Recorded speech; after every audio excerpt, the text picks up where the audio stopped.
Maaga ko ngayon guys kasi pupunta tayo sa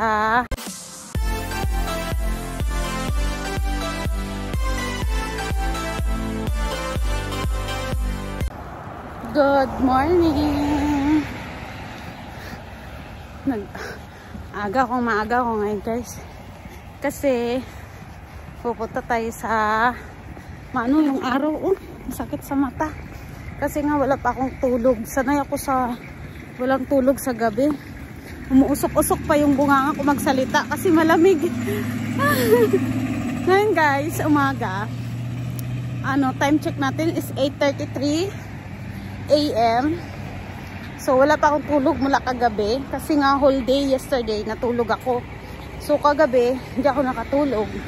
Day off ko mula kahapon hanggang ngayon.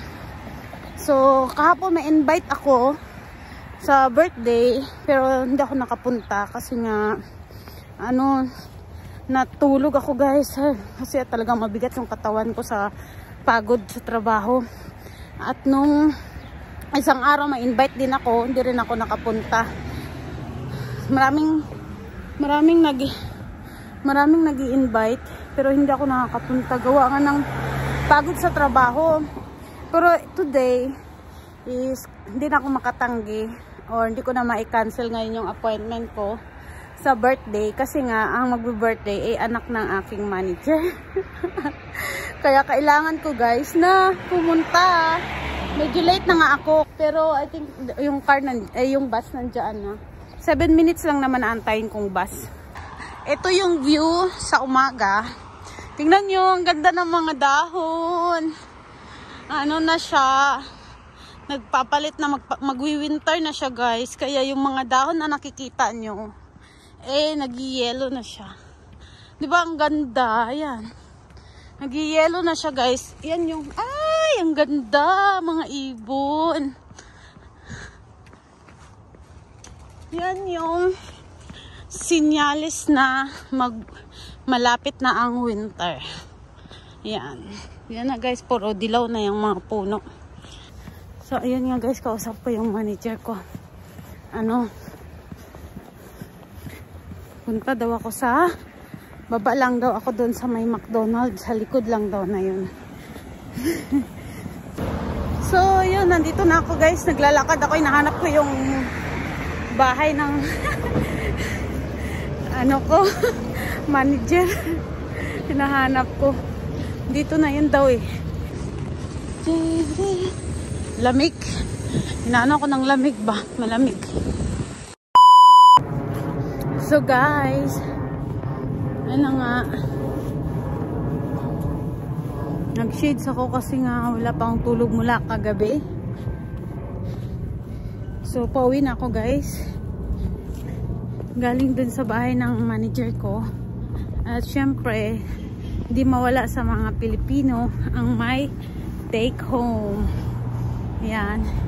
Hindi na ako nag-video sa kanila kasi nga mga Pilipino, may mga kahit Pilipino sila, meron pa rin silang tinatawag pa rin na privacy. So habang nagluluto, hindi na rin ako nag-video sa bahay nila. And dumating din yung isang manager na kasama, manager din namin sa work. Sabi nga sa akin, kaibigan sila pag sa labas, pag sa work magkagalit. Matagal na rin sila magkaibigan at magkasama since sa dati pa nilang mga trabaho. So okay naman guys, nagustuhan naman nila yung luto kong pansit. Masarap pa naman daw sila. At ngayon, sabi ko uwi na ako. Kasi guys, asikasuhin ko yung aking bangko. Dahil regarding dun sa aking YouTube salary. So pupunta ako ngayon ng bangko para inquire kasi ang meron ako is checking account. So kailangan ko ng saving account. So para yung sahod ko sa YouTube is mapupunta sa savings, hindi sa checking. So hindi ako nakabili ng regalo sa anak ni ate, ng manager ko, kaya dadaan na lang din ako ng mall para mabilhan ko ng regalo. So maglakad muna tayo. Ang kapal ng jacket kong suot-suot kanina, ang lamig-lamig. Ngayon naman napakainit. Kaso tinatamad ako magbit-bit, kaya suotin ko na lang siya. Ayan. So malapit lang naman dito yung bank. Ang init, grabe. Mainit siya. Pero pagdating naman ng gabi, malamig. Ay. Sige, mamaya na lang ulit guys. Malapit na ako sa bangko. Tingnan nyo, napakadaming tao. Daming sasakyan. May nagrarally. Nagwawala na tong lalaki na to. Ano pinagsasabi nito? Di ko na maintindihan guys. So we need to stop on the right way.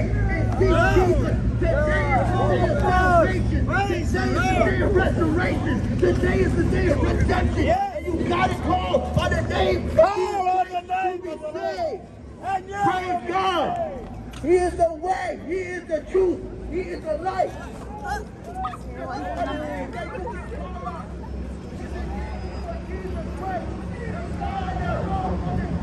Ay, nako.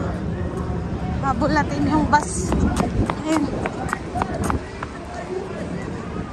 Puno na ata. Uwi na tayo guys. Magulo dito, magulo. Magulo. Hello guys. Magandang gabi.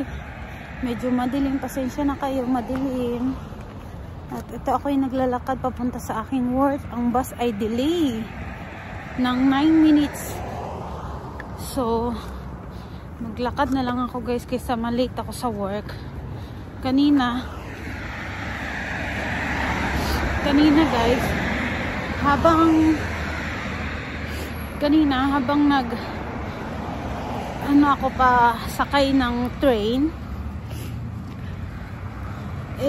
may lumapit sa akin, nagtanong sa akin kung saan yung sakayan ng dun sa way na pupuntahan niya. Tinuro ko, tuwang-tuwa siya. Tingnan nyo guys, binigyan niya ako ng cake. Diba? Sabi ko wag na. Sabi ko na, thank you na, thank you. Ay, pinipilit niya guys para hindi naman siya mapahiya. Tinanggap ko na lang yung cake. So dala-dala ko ngayon papunta sa work. Ayan, tumutulo talaga guys yung sipon ko dahil sa lamig. Tingnan nyo, naka-cover pa ako sa ulo niyan. Marami hindi ako pasukin. Tapos may marijuana pa sa daan. Ayan, naglakad din ako dahil hindi lang delay ang bus. May homeless doon na nag-aantay din ng bus. So binigyan ko ng biscuit at umalis na lang ako kasi na-check ko din sa Google yung bus late ng 9 minutes. So hindi na lang ako mag-bus. Malapit lang naman, mga 10 to 15 minutes lang naman yung lakad ko. Kasi mag-antay ako, mag-ano na lang din ako, maglakad. Lumingon ako sa likod. Yung homeless naglakad din. Namumulot siya ng mga kan. So medyo madilim guys, hindi nyo ako makita, pasensya na kayo. Yan, ayun na yung bus nga. Ayun, hi, kainis. Ayan na yung guys, cake dala-dala ko. So ibibigay ko na lang doon sa work, mga workmate ko na may gusto. Good morning, it's another day. Katatapos lang guys ng aking duty. So eto ako ngayon, nag-aantay ng bus pauwi na sa bahay. Sobrang lamig. Good morning, good morning. Pauwi na tayo ngayon from night shift. Ganito kadilim ang ating paligid. Habang tayo ay naglalakad sa gitna ng kalsada. At ayan, madilim. Madilim ang ating paligid. Pakanta-kanta lang kunwari. Itong place naman na to guys, safe naman to. Kahit maglakad ka mag-isa. Pero syempre hindi kailangan na maging kumpante. Kailangan pa rin na lumingon tayo sa likod. Mamaya sinusundan tayo. Kasi nga dun sa nangyari sa Calgary yata yun. May pinatay doon. Hindi na malaya na sinusundan pala siya. So, hindi lang siya pinatay. Ginahasa muna siya bago siya pinatay. So, kaya para maging aware is kailangan natin lumingon sa mga daanan natin. Itong mga bahay naman dito guys na nadaanan ko. May ilaw naman yan pagka na-spotan ka ng ano nila. Ng detector. Ayan, mag-iilaw naman siya. Although may ilaw naman talaga. Yung sa poste. Pero yung ibang bahay dito, nag-iilaw automatic yan. Pag napapadaan ako. So, hindi naman ako takot.